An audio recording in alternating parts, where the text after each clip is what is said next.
Yo, I'm Yungblud, what's going on? And you're listening to me and Angus on Trending 20. Is an incredibly talented new artist. His name is Yungblud. Hello, mate. Yo, man, what's up? I'm excited for you to be in here for one, but you are in Australia, you are playing big shows, and I want to talk about the trajectory of where you're going, but also where you've come from. It's been really interesting to follow your journey. The shows that you're performing to in Australia, they have grown exponentially. Yeah, man, it's been crazy. It was so like weird. You guys were like one of the first to kind of support it and pick up on it. So it's kind of crazy for me, like even before like my home country. Yeah. So it's just like I love coming down here just because it feels like one of the like first homes for my music. You know what I mean? So I'm just like sick. Well, we've got some very exciting announcements to make on the show. You're going to be here for the next 30, 40 minutes. Yungblud is in studio. More with him next. Yeah, man. We are in studio with Yungblud. We're getting some tweets from people who obviously know who you are, but for someone like my mum, who Michael Bolton is still a CD she has. Yeah, man. She likes to support me and listen to my radio show. So for mum listening and for people who don't know who Yungblud is, how do you describe yourself and your music? Well, firstly, hello, Angus's mum. How are you? I hope you're having a good night. Hey, Annie. I'm a 21-year-old person from the north of England who kind of mixes like hip hop, rock and roll, pop music in my music, and I've got quite a lot of energy. Lots. So hello, nice to meet you. Consistently. Let's talk about, we said before, it's been an insane growth of fans and music for you over the last 12 months. It's going to get bigger with the announcement we've got coming up. But let's talk about the 12 months, because I saw you in your first Australian gig, which was in this tiny little Sydney Yeah, I remember. sweat pit. Crazy, man, yeah. And they flew over a guitarist, a drummer, yourself, and you performed to about 100 of us in this tight little cramped room where they fed us heaps of tequila. Yeah. The next time I saw you, Oxford Arts Factory. Crazy, yeah. We came and saw you, then we went to see Kendrick Lamar later that night. And once again, like, it was great because we had industry people the first night. No one knew who you were, an introduction to your music. Then you had fans. Yeah. Like, I don't even know how long that transition between the two was. It was kind of a couple of months, and as I say, like it was just it's just been ridiculous and so kind of crazy for me to just see it build just so quickly. And I just think it's because of like kind of what the music talks about and what it represents. You know what I mean? I wanted to represent something real in my music, you know, and to see people connecting to it, and the amount of like DMs and stuff I get on Instagram, like people just saying to me like, how do you know what I'm thinking and you've never even met me? Just makes me go, what? Like, it's just crazy, you know? And even like, I know Instagram isn't the be all end all. In fact, it's nothing. It's maybe a vapid society. But that growth has been crazy. Because I remember following you, you were in the 3,000 followers. And we're talking in the space of 12 months, you're nearly at 350,000 followers. Yeah, it's crazy. Crazy. I can't believe it. It's just, yeah, I get up every day and I'm just like, what? Like, I'm kind of just, I hope I never get numb to it because I'm just kind of getting shocked like every day. I'm like, what? I hope so too, yeah. I hope that smile never leaves when you wake up. I want to talk about music as a whole before we make a big announcement. And I did ask on Twitter to your fans, I reached out, I'm like, I've got him in the studio. You know, music connects with you guys so much with, like we were talking before. What are some questions? Had some great ones from some of your fans. What's a favorite lyric you've ever written? Oh, my favorite lyric I've ever written.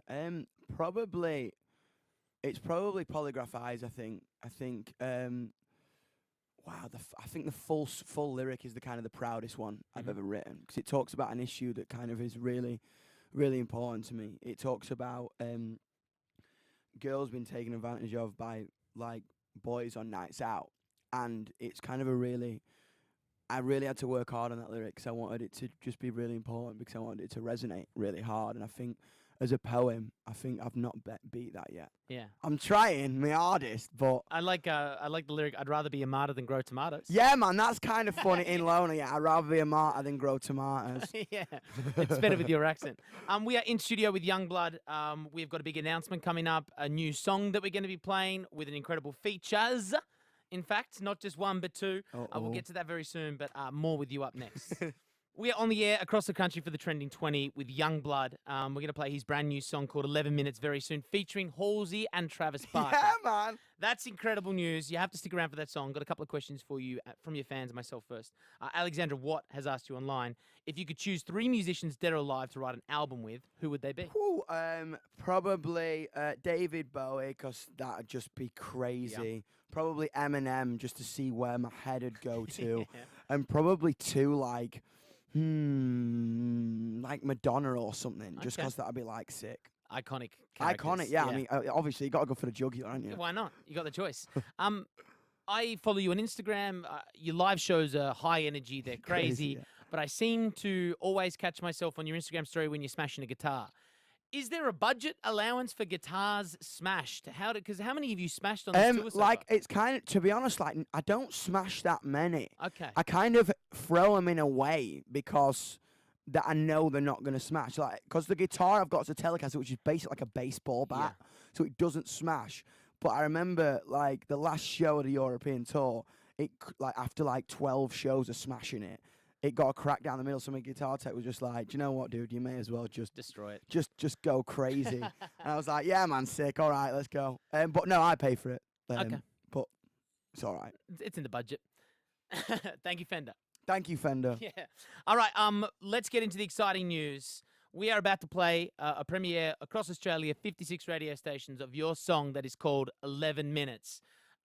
This song I just heard for the first time moments ago.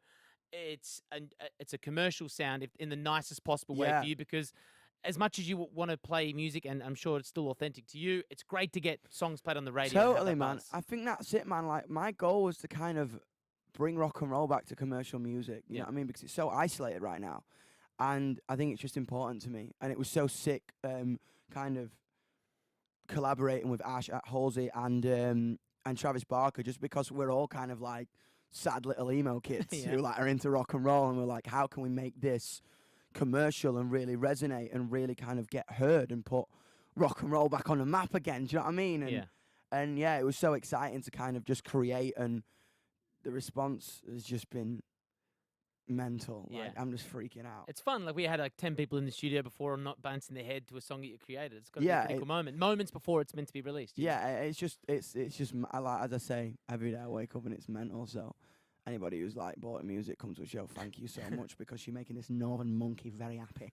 Travis Barker, I mean, I've seen YouTube videos of him where his hands, I genuinely believe it's been sped up. Yeah, bro. Famous for Blink 182. Yeah. How did he get on the track? Where did that communication come from? It was crazy, brother. It was like mental. I remember I programmed the drums and I was like, oh, dude, like, we gotta get live drums on this. And Zach Savini, my producer, was like, you know, sound dope on this? Travis Barker. And I was just like, you're right. And then in my head, I was like, how do we get Travis Barker on the track? And Ash, obviously, Halsey goes, I got his number. I'm like, of course you do. Of course you do. Yeah. And Zach goes, actually, I've got his number too. I'm like, of course you do. So to text him, and 20 minutes later, he's in the studio. And I'm just like stood there with my jaw wide open, like 13-year-old me is dead right now. Like, what? That's Travis Barker, like, playing drums. And my song. Oh, yeah, he was in for 10 minutes.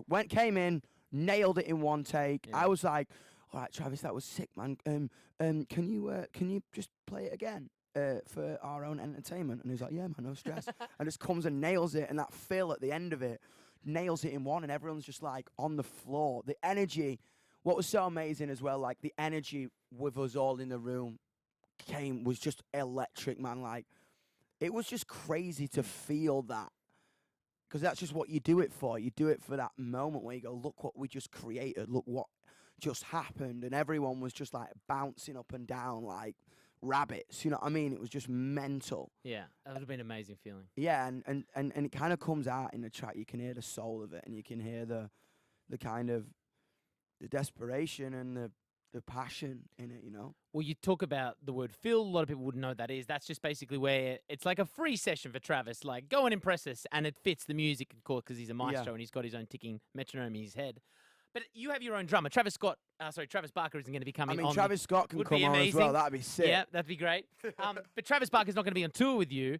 Does your drummer go, oh, fuck? Oh, dude, bro, What are you, my drummer is shit. Shit himself. Yeah. Like, I played him it for the first time, and you just saw the colour drain out of his face. And But he practiced it My drummer's like the most driven kid in the world, so I Nice. bet he just sat down in his bedroom, beat the shit out of his pillows Yeah. till it was like perfect, and he just comes into rehearsals, plays it, gives me a look of like, yeah, fuck you, Dom, and I'm just I like, did it. all right. Nice. Fair play. Let's talk about Halsey, who, of course, she kicks off the song. Yeah. It's basically a duet. Yeah. How did you first interact with her? It was kind of crazy. We just kind of met each other when we were both in LA and just like connected, man. Like we just got. It's mental how kind of similar our music tastes are and how similar like personality we are. It's so funny like watching us together. Like we're like two tornadoes and everyone else around us is like, oh. Do you know what I mean? Trying to like stop us from knocking things over. But nah, man, she's just a rock and roll star, man. I think that's so cool and it's dope. Now, so full disclosure, we are recording this on Sunday. It's going out the next week. But this Thursday, she's going to be in Australia. Yes, she is. You're going to be premiering this song together for the first time. Yes, we are. That's going to be an exciting moment. I can't wait. And I'm so hyped that she's coming down because like, as I say, man, this is kind of a real special song for both of us and Travis as well, because it's just like we're playing music that we grew up on, but in a 2019 way. Yeah. You know what I mean? Which is just sick.